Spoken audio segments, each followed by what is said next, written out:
Hello, everybody. Today's episode of All Facts, No Cap. We got Solomon Wilcots, former NFL player turned Emmy winning broadcaster. Solomon, happy to have you on, man. Appreciate it. Stanford, greatly appreciate you, man. Thanks for having me. Man, I'm going to go ahead and hop right into it. I, much like yourself, have followed in your footsteps of leaving the game and then branching over into broadcasting. Talk to me about that transition that you had to go through back when you tried to make that leap. Yeah, and look, I didn't, the phone wasn't ringing. It wasn't a lot of people calling asking me to dive into those waters. You know, I worked in local television. I went and started there, and I kind of started as a producer. I was a writer, producer, editor, and then became an on-air reporter at the local NBC affiliate in Cincinnati, and then became a local sports anchor. And once you start dominating the market, your phones start ringing. So, I was an anchor, I was a reporter, I would host shows. So kind of learned it from the ground up, and turned out all of those skills would come in handy. I would eventually get a call from ESPN. I would go to work there, then CBS Sports as a game analyst, and then NFL Network, and the rest is history. But I do appreciate those early days. No doubt about it. And I remember for me leaving the game and then going to the NFL broadcasting boot camp, and then just being able to navigate through those waters, creating those networking opportunities, those relationships. That's what a lot of people don't realize. So talk to me about what you would say is probably the biggest hurdle or the hardest aspect of branching over, and like what you just said, climbing your way to the top. I think it's two-part, right? The first part is kind of like, think about when you were a player and all the work you had to do to get to the NFL, which is the professional level, right? To get somebody to pay you to play football. Think about how many reps you had to go through just to even have a back pedal that looked decent. Or I remember. Yes, I do. Right? And have an understanding of what you're doing, so that when they talk to you, they know that this guy's a pro. Yeah. So I think acquiring all of those reps in any industry, in this case, we're talking about broadcasting, just to be able to acquire the reps to get good, I think is most difficult. But I do think with the technology today, whether it's through podcasts or whether through radio, you have a number of different ways where you can accumulate the hours or the repetitions that you need to get good at your craft, so that you could be considered heavily by the people that matter, where they want to pay you to do television. I think another thing is just building those relationships like you talked about, so that people know who you are. Hey, look, you played football in the NFL at a very high level, so that when Stanford Route, is on the phone call with someone, or you're in a Zoom meeting with someone, they know who you are. Like, your name sort of rings out, speaks for itself. But then you have a lot of players that maybe they're remembered, maybe they're not. If you want to work, say, in other markets, say over in London or in Germany, maybe they remember you, maybe they don't. And so we need to have people who are willing to make those introductions, who will vouch for us. I've always said there's nobody who's been successful on their own. If there's not someone out there saying, oh no, making the introduction, connecting those dots for you, providing that bridge from where you're at to where you want to be, it's going to be very difficult. And I think every single one of us, or every single person that you've seen have been successful, they've had someone out there at least vouching for them, putting in a kind word, a positive word that helps open doors. Yeah, I remember from several times that I would be on the Herd, FS1 shows like that. That's one thing that Colin Cowherd used to always say, is that everybody needs a kingmaker. Everybody needs that one person that wraps their arm around you, that take you under their wing, and they simply are, they're going to help you try to get to wherever it is you're trying to be. They're going to give you that opportunity per se. So for anybody that may be listening to this episode, anybody that's thinking of making the transition, whether it's not even going from football player to broadcaster, whether it's just simply going into broadcasting, what would your advice be to them? My advice would be just do the work, because like what you're doing right now, and like what so many people are doing, find a way to create your own content. Find a way to learn the business from the ground up. That is the creation of the content, the distribution of the content. You got to be able to have a sales route, right? Sponsorship. You should be able to learn that. But it's more than just being the on-air personality, right? You've got to really be able to wear multiple hats, and that's how you have to look at it. If you're going to be a content creator, you have to be a writer. You have to be a presenter. Like you have to write you have to write the content. You have to write a script, even if it's just an outline of the things that you want to talk to me about today. You have to have a headline for every different topic. So you have to be able to write those things out, to be able to tell a story from beginning to the end and be entertaining and informative. So just knowing some of the tools of the trade, it's going to be required. Just diving in the water without knowing how to swim, that ain't going to cut it. You got to have to learn some technique, got to have some talent, some of the tools that are required to function in whatever space you're trying to go into. But I would say learn it from the ground up by watching others, talking to the people who are doing the work, and you've got to be able to learn from them, and you got to be able to learn quickly. And then other than that, you just need the repetitions to get good at the craft. I like what you just said about being entertaining. So with you being an Emmy winning broadcaster, give me your most interesting, or just the most, I don't know. Give me the most interesting interview that you've ever had as far as interaction on the sideline, reporting, anything like that. Give me your most interesting moment. That's a good question. Had a lot of them. I'll take you to probably it's a moment that a lot of people can remember. And it was the Super Bowl. It was 2012. I think it was Baltimore Ravens, San Francisco 49ers. The lights go out. Now, the lights go out at halftime, right? I'm a sideline reporter for the broadcast, working for CBS Sports. And I'm on the sideline, and I'll never forget it. The lights go out, and everybody in the broadcast truck, they want us to be cool when we're on the air, but they don't have to be cool in that truck. They get to just lose it, right? They're screaming. They're going crazy. And, I already knew I needed to go over and talk with the coach to get information. All right, coach, what are you going to do? And I remember talking to John Harbaugh off air now, because I'm gathering information right now to present later on the air, but you got to go collect the information first. And I was like, all right, coach, what are you going to do, man? Because remember, Jacoby Jones had just returned the kickoff right after halftime. He was a neighbor of mine, lived right next door to me. Yeah, he bad dude, man. And so they took a sizable lead coming out after halftime, and then bam, the lights go out. So I was like, coach, what are you going to do, man? What are you telling your guys?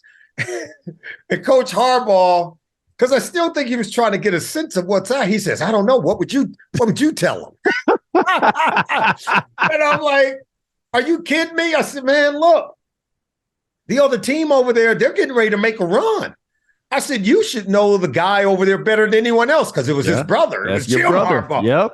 I said, look at him. I said, look at him, coach. He got his guys together. I said, man, they getting ready to make a run. Trust me, I'm telling you, they getting ready to make a run, try to come back into this game. And I remember him looking at it. He said, you're right. And that's exactly what he called all the guys together. And he started pumping them up. They look at them over there, men. They're plotting. For all we know, they got something to do with this. And so gassing them up, And so then I go over and do my report. I never mentioned the conversation I had with Coach Harbaugh, because there's a rule in broadcasting, particularly as a reporter, never make yourself part of the story. Yeah. Now, I could tell you 9 out of 10 people would tell that story. They're going to break the rule because, for clickbait, the ego that we all have will say, hey, guess what I just did for the Baltimore Ravens, Guess what I just told the coach? He wasn't ready, but I was. Nope, I didn't even paint that picture. I told a whole different story.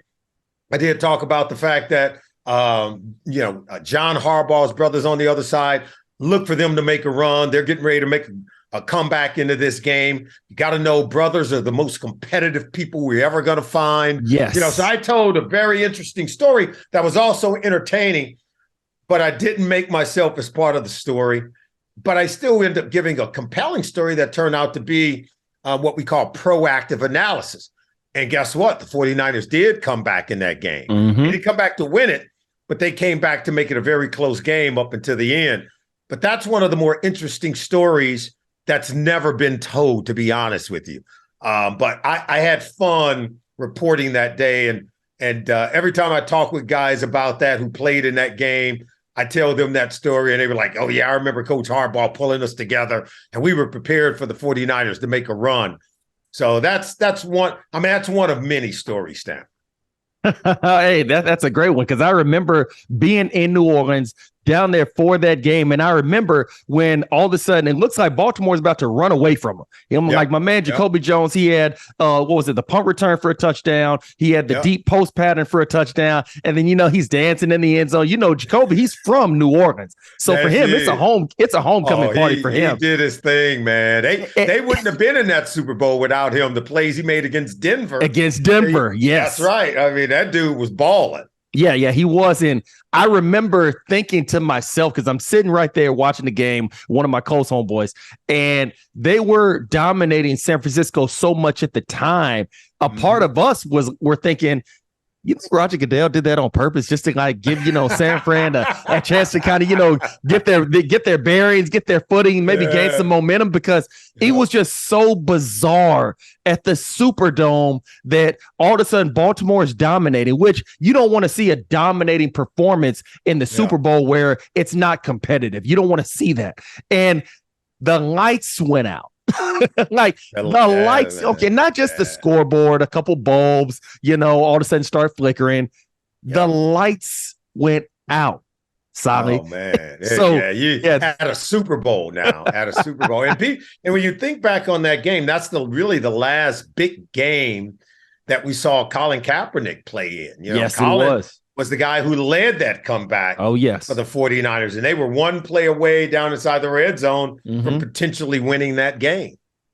Oh yeah, that brings back so many memories. Just how even in that season, he didn't even enter 2012 as the starter. Alex Smith gets hurt. I think he got a concussion. And then all of a sudden, I think they throw in Colin Kaepernick on a Monday Night Football game. It's against the Chicago Bears. He does his thing. And then all of a sudden, that's when just the pandemonium started. And Alex Smith winds up becoming healthy about maybe a week or two later. And Harbaugh's like, you know what? Hold on for a second.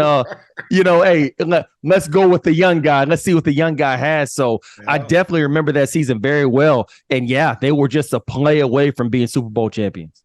Yeah. And look, Colin got hot that year, man. There's no way, as much as I like and respect Alex Smith, and I thought Alex was a great player in his own right. People don't realize he went to the same high school. He's older than Reggie Bush, but he's from same San high Diego. school. That's right. And he was a running quarterback in high school, right? Yes, he was. And, so that guy, man, bright, athletic. He was a real talent, but he found himself on the outside looking in. I remember down at the Super Bowl and just going over there talking to him and how he handled that like a pro. It was his team. He had been the first overall pick a few years ago, the same draft with Aaron Rodgers. And now here comes Colin Kaepernick. He's the starting quarterback as that team is playing in a Super Bowl. And I remember just saying, man, this game, boy, it's not always fair, if you know what I'm saying. My goodness. It can deal with some harsh blows, man, but you got to be a man about it. And he was. Yeah, Sally, and the one thing I tell a lot of people is that this game will humble you. This game will make a man out of you.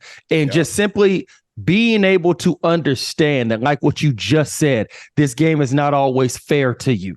It's going to be something that there will come a time where your boss will tell you, don't come to work tomorrow. There will come a time where you're going to watch somebody else play your position, and they may be better than you. They may not be better than you, but that's just the mindset. That's the direction that your employer, AKA the franchise, is headed. And to be able to handle it in a professional manner, to be able to handle it in a mature manner, that's exactly speaking to your point that this game will humble you. And it's all about still maintaining that level of professionalism. And you could see that's what also helped Alex Smith in being traded to the Kansas City Chiefs the very next season. And then obviously we saw the same thing kind of happen to him when he had to go ahead and move on to greener pastures whenever Pat Mahomes came along. That's right. But his career after he left San Francisco did this. Yep. And Andy Reid. Part of it, because Andy Reid Think about if Alex Smith would have behaved differently. Yes. When they transitioned from Alex Smith to Colin Kaepernick. If he would have showed an ugly side or not handled it in a professional way, Andy Reid would have never brought him to Kansas City. No, he wouldn't. But because of the way that he handled it, like a pro, Andy Reid was like, oh, here's the guy. Kind of like Jalen Hurts, you get benched in a championship game. Yep. In comes the other guy, Tua. He handled himself like a pro. That kind of character is really what a lot of coaches looking at. This is not about if you've ever failed. We all have failed, but it's about how we handle failure, right? Yes. That is the true test of our character. And that's what other people see that really, I think, opens the door for many more opportunities. Yeah, I couldn't agree more. And just to piggyback, that's where even like right now, certain kids that I coach and that I give mentorship to, they don't understand that. They think that, okay, I just got to be the biggest, fastest, strongest. I got to be able to lift the most. I got to be able to have the quickest back pedal, get out of my brake, things like that. And obviously you got to have ability. There's no doubt about that. Yeah. But they overlook that one aspect of what you just said, the character, because once you get to this level, you have your JJ Watts, you have your LaDainian Tomlinsons, your Adrian Petersons, your Randy Mosser, your aliens, that they're just simply better than everybody else out there. But for a lot of us mere mortals, you still have to be a person that's decent in the workplace to work with. You have to be somebody that they can get along with. You can't be a cancer. You can't be a malcontent. You have to still be somebody that's coachable, somebody that they can get along with and things like that. And I think that is a character trait that oftentimes is overlooked, especially with what I see within our younger generation. Yeah, and I would just tell the young players, as I currently do, when I talk about character, and I say, I'll tell them character is who you are when things don't go your way. Yes. Right? When you don't get what you want, you may have worked for it. You may feel like the time has come and you feel like, hey, I got it. When you don't get what you want, how you behave after that, that's when your character is revealed. However it is you handle it, right? If you handle it poorly, if you handle it beautifully, that's who you are. That's your character, right? That's because that's when you're tested the most. When you don't get what you want or what you expect and how you behave at that moment, that reveals your true character. Speaking of Jalen Hurts and like what you were saying about running quarterbacks, I'm going to make a statement and I want you to just tell me where this lands with you. So I've always believed that to ultimately win a championship, to ultimately have sustained success in the playoffs, that tends to come easier for more of the pocket passers. For the running quarterbacks, they can have a lot of success, a lot of talent, much kudos to them. But in the playoffs, and it's a DB, when things tighten up, the defense coordinators get a little bit better, the corners are playing a little bit tired of those receivers. You got to be able to throw into those tight windows. It can't just be a good pass. It's got to be precise. It's got to be right there where it needs to be at. And I think to win a Super Bowl, you have to be more of that pocket passer. When I say pocket passer, I mean your most feared attribute needs to be your arm and not your leg. Tell me where that lands with you. No, I think you hit the nail on the head. I mean, if you're exclusively a runner or predominantly a runner, 80%, 70% runner, and think you got to be a 30% passer and beat some of the best teams. Remember, once you get into the playoffs, you're playing against the best teams. Yes. The best team. So they've seen it. They've been there and done that, the experienced team. So no, you've got to be able to make defenses pay by being able to thread the needle. I mean, you and I both know coverage in the National Football League is as good as you ever going to find at any level of football anywhere. That it's best done in the NFL. The best athletes are on defense. The chasers of the quarterback. Absolutely. The covers, the guy who's got to cover fast, speedy receivers, their reaction time. You and I both know that's where all the athletes, the real athletes, right? Oh yeah. And if you were to put defensive players in a decathlon, 10 events, I'm telling you right now, they're gonna score very high. Even defensive ends, man, these guys all running 4.5s, can leap, jump, do everything, and so that's what the quarterback has to face. And if you think you're going to run your way through that toward a championship, no, it just doesn't happen that way. Because remember, they're playing a fresh 11 guys every single week. Oh, yeah. And that body, there's a reason why there's no aging running quarterbacks. That body, with the wear and tear of a season, it only gets heavier. It becomes more so true. each and every week when you are the guy who's trying to pound it in there via becoming a running quarterback. So the only way you can really stay healthy is you got to get rid of that ball. Is like a loaded hand grenade. As long as you're holding it, bad things happen. Man. Okay, so but if you can get rid of it and you're dinking and dunking, now you can stay on the field. Not that you're never going to get hit, but you lower the frequency of getting hit. So by the time you get to the end of the year, you're still fresh and it's more sustainable and much more reliable. You know, and I tell people that I can load the box. I can go bring the strong safety up. I can have an 8-man box and I can literally have everybody shoot the gaps. And there's a defense that I can create to stop a running quarterback. We just got to make sure that we're going to play cover zero out on the edges, maybe have a safety on the roof, but we are going to lend everybody to stopping the run. I can create a defense that can slow down a running quarterback. And when we start tagging him and he starts getting a little bit banged up, a little bit bruised up, he's not going to be running nearly as fast.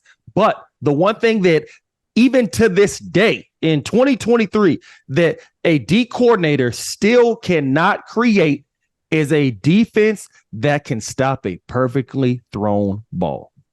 That's right. I still say it, and you and I both are former defensive backs. A great throw beats great coverage every day. Every single time, twice on Sundays. How many times have you had a guy covered and that ball got in there it was like throwing a harpoon? Hey. Hey, you're like, how did that get in there, man? I was all over that dude. Man, let me tell you. and matter of fact, and there's one guy that I remember I had really good coverage and he still threaded the needle, got it in there, and I'm about to bring him up right now. So do I have any reason to believe that Aaron Rodgers and the New York Jets will not be the most intriguing team or storyline this season? All season. How about that? All season. All eyes are on the New York Jets. All eyes are on Aaron Rodgers. And you and I both know he's, I think, been reinvigorated, right? Yeah. By just being in a new environment and a new organization. Robert Saleh is an upbeat guy. Yes, he is. He's got his own offensive coordinator. They got him there, Nathaniel Hackett. He got Robert Saleh, one of the best energy guys you could ever be around as a coach. And you got the owner that flew out in his jet. Yeah. Like, we want you. How many players get that kind of treatment? Man, right? I tell you this, not many. Not many. So and Aaron needs to be in a good headspace, like all players, right? Every player wants to feel wanted. Yes. And this guy not only feels wanted, he feels needed. And these young guys like a Sauce Gardner and Garrett Wilson and all, they love being around this dude, right? They're like, so it's good for everybody, right? He's a force multiplier. Now, I believe the Jets know something that the Green Bay Packers clearly had forgotten. As quarterbacks get older in our league, they need more help to do their jobs, right? Like, this dude's almost 40. And they're still rolling him out there with a bunch of rookies at receivers with a half-baked offensive line, right? And come on, man. You as quarterbacks get older, you've got to give them more. Quarterbacks need everybody. Yeah. They need their other people help to do their jobs. So you can't. I thought the Packers they were very conservative around Aaron. They were like, okay, Aaron, we'll give you as much money as we can give you, but go out and win it. Well, when you get to the playoffs or in that tournament, you're playing against the best teams in the league. They got a good team. They got more than just a good quarterback that you're playing. And the Packers seem to always think that you could just go out there with a good quarterback and a bunch of dudes, So, and somebody forgot to tell them, because they don't seem to participate often in free agency. They feel like, hey, we only build through the draft. Yeah. I remember that team started at the end of the day, they got it done you go back to the early 90s, the thing that turned around the Green Bay Packers was not via the draft. It was two major moves. Mm-hmm. I know where you're going with it. It was free agency with a guy by the name of Reggie White, and it was a trade by a quarterback by the name of Brett Favre. Yep. So there's this myth that they built it via the draft. No, it was built because you needed to be aggressive and you needed to think outside the box, and you couldn't be conservative to turn around that organization from where it was in the 70s and the 80s. By the time Ron Wolf came along, he knew he needed an accelerant, right, to expedite growth. So he went in and he said, look, we got to go big or go home. He went in free agency and got Reggie White, and he went via draft to get Brett Favre. And since then, they've been telling us, oh, no, we only build through the draft. Now, what that's telling you is we don't want to pay nobody. Yes, exactly. Unless you're on a rookie contract. Yeah, because the Green Bay Packers, obviously, like I said, I've been to Green Bay. We played up there twice. I'm pretty sure you've been there as well. And it is not the type of place that you want to live year round. It's not. Like, even the times that we played in Green Bay, we stayed in Appleton.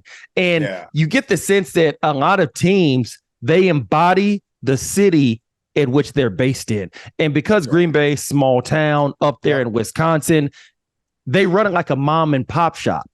And because obviously small town Midwest, and that right there is like what you just said, building through the draft, not really wanting to go and hit free agency very, very hard. I believe Charles Woodson's one of the last big ticket free agents that they've signed in the last 20 years. And because of that, I think it started to weigh on Aaron. I think it started to get to the point to where I'm tired of this. We always want to do everything the natural way. We want to just build through the draft. And I think that ultimately it just ran its course. Yeah, and I think they saw it. I think he saw it, that he was going to have to make a move. And so now, look, the Jets came calling. They've got, this is a roster that last year had the offensive rookie of the year and the defensive rookie of the year. Both of them. So, I'm sure things like that impressed Aaron enough for him to really consider going to New York. Obviously, everyone from Joe Namath on welcomed him with open arms. That's got to make him feel good. They picked up his contract. He's making well over $50 million a year. So all of the things that have aligned for him. And I do think he's been reinvigorated. He's going to enjoy playing the game again. I think the new environment has breathed, I think, fresh air into his life and into his lungs. And I think we're probably going to see some of his best ball. Switching gears, but still about guys that make gobs of money a year, obviously, definitely well-deserved. A lot of people feel because Ja Morant, because the way that gun laws are so lenient within this country, he didn't do anything wrong. A lot of people are saying that they feel that he's out of line, shows his immaturity, and obviously was basically giving the middle finger to the Memphis Grizzlies and the NBA because he got suspended for the very same act just a few months ago, only 8 games, and apparently did not learn his lesson. What say you? Where does that fall with you? Look, I think you can look at this in a lot of different ways. If you are a supporter of being able to carry a gun and show your gun on social media, you're probably going to look at it one way. If you're a guy who's anti-gun and don't want guns in society at all, you're probably going to look at it a different way. If you are a corporate guy who hires employees and think that employees should follow the creed of the corporate agenda, you're going to look at it a certain way. If you're a worker, you look at it from the bottom up, that, hey, when I'm not at work, maybe I get to do what it is I want to do. So there's a lot of nuance here, right? In terms of if you wanted to justify whatever outcome that you want. At the end of the day, I just think we all should feel privileged to, as talented as we are, we should feel privileged to have a platform where we can earn as much money as the market would supply. And in this case, over 200 million. You should feel very fortunate. But at the end of the day, there have been a lot of very talented people who have never seen an economic windfall. Mm-hmm. There has been a lot of smart people who've never, seen, an economic overhaul of money and didn't even have the opportunity to earn it. But he does have that opportunity, to be the face of the NBA. There's been conversations about the way that they want him to conduct himself. And at the end of the day, he went antithetical today. He went the opposite direction and still continued to exercise this poor behavior and poor judgment. And so he could end up losing a lot of money.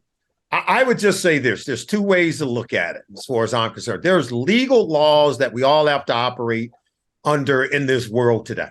And if we don't, they've got a place waiting for us. That's criminal law. They'll put you away. And from what we see, he didn't break any of those laws. But then there's these universal laws. It's called karma. What you put out in the universe comes back on you. Now, you don't have to believe it. It don't require your belief, right? It's like if I plant seeds in the ground, right, and I water it, it's going to grow. What's going to happen is going to happen. It's going to grow whether I believe it's going to grow or not. That's because those are laws of nature. Yep. Those are universal laws, right? Whatever we plant seeds, that's what we're going to get back. The images, the acts, pointing guns, waving guns, it's tacit violence, right? It's supporting a way of life that leads to potential violence. And so whether it's him or a family member or someone getting hurt, he's going down a road that you don't want to go down because he ain't about that life, right? He really isn't. He's not. He's come from a small town in South Carolina. Yeah. There are other people who see these images and it signifies to them that he's about that life. Yes. And now they want to get at him. Try you. And that's right. And he don't want that. I mean, I can speak for him on that one. You know, I grew up in Compton, California. I grew up amidst Bloods, Crips, and the whole nine. I mean, I've seen that, been there. And look, you don't want that. And for those of us who are blessed enough to be able to work our way and earn our way and come out of those situations, we're not trying to go back. We're not trying to plant any seeds that will allow that to germinate in our lives. And I don't understand this phenomenon. Well, as in this country, I think we do glorify gangster life. Let's face it. There's a reason why people don't watch Scarface 20 times, The Godfather 50 times, right? We glorify, and I don't think that mass media can really divorce themselves from some of the stuff that we're seeing with our young people, right? And but we should realize that it's nothing to be glorified, that we've got to be more realistic, particularly when you have potential in life that could take you down a whole nother road. Think about how LeBron has handled his superstar. Yeah, class personified. What he's done with it and how many people he's helped in the community. Look at this, how beautifully he hasn't fallen prey to some of these silly, notions of popularism. But then you got some other guys, man, when given that same opportunity, they don't handle it as well. And that's what I'm hoping that Ja will begin to handle it much better than he has. And I'm pretty much echoing the same sentiments that you believe in, Sally. And just like I know, but I'm going to go ahead and I'm going to explain it out just for anybody listening. That did he do anything illegal? No. He's just holding a gun up. He didn't do nothing illegal. He didn't point it at nobody. He didn't shoot nobody. He didn't even fake like he's shooting it at anybody. He's just pointing the gun up, holding it in the air, just like what is glorified in a lot of the rap music or the hip hop music that is being pumped into everyone's society within this planet, not even this country, just within this planet. But this is where a lot of people and a lot of players that I've even played with, a lot of guys now, that you got to understand. And I'm going to form this in a question. Where else, especially for guys like us, in your 20s, can you be making 8 figures a year? No degree, no master's, no nothing like that. In your 20s, making 8 figures a year. And all you have to do is you can go to work. You don't got to wear a tailored suit. You don't got to wear something really, really professional like. all you got to do is just go up to the facility in basketball shorts, t-shirt, flip-flops. And where else can you do that on planet Earth in your 20s, 8 figures a year legally? Oh, yeah. Look, the opportunities are limited, right? Exactly. And that, yeah, at the end of the day, it's two things. You got to know where you come from, and you got to know your purpose. Why are you here? What are you trying to do? Okay, who are the people you come from again? Who are those people? What do they represent? Is that what you represent now? And what's your purpose for doing this? What's your purpose for playing in the NBA? What are you trying to accomplish? So when you answer those two questions, I guarantee you would begin to contemplate an answer that would lead him away from that kind of behavior. No doubt about it. And I think to me, that's where you have the legal side of things, and then you have the private entity side of things, because the NFL, the NBA, you can't just go to NASDAQ. You can't just go to a Wall Street and buy stock in the Los Angeles Chargers. You can't go buy stock in the Miami Dolphins. You can't do that. They're a private entity. And whenever you are part of a private entity, whatever your boss tells you that he wants you to do, you got to do that. Especially when it's been collectively bargained, right? Exactly. You already agreed to the terms. Exactly. You don't have to agree. You don't have to do it, but you also can't be a part of this. Well, you void your contract. Exactly. Violate the morals clause. You can't have your hand stuck out where you want to receive a certain salary, receive a certain compensation that you definitely earn. There's no doubt about that. And then say, well, I still want to do things my way.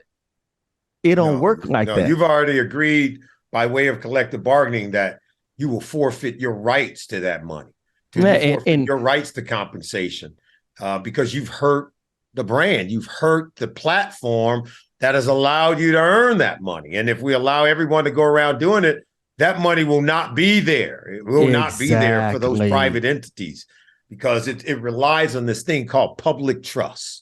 Mm-hmm.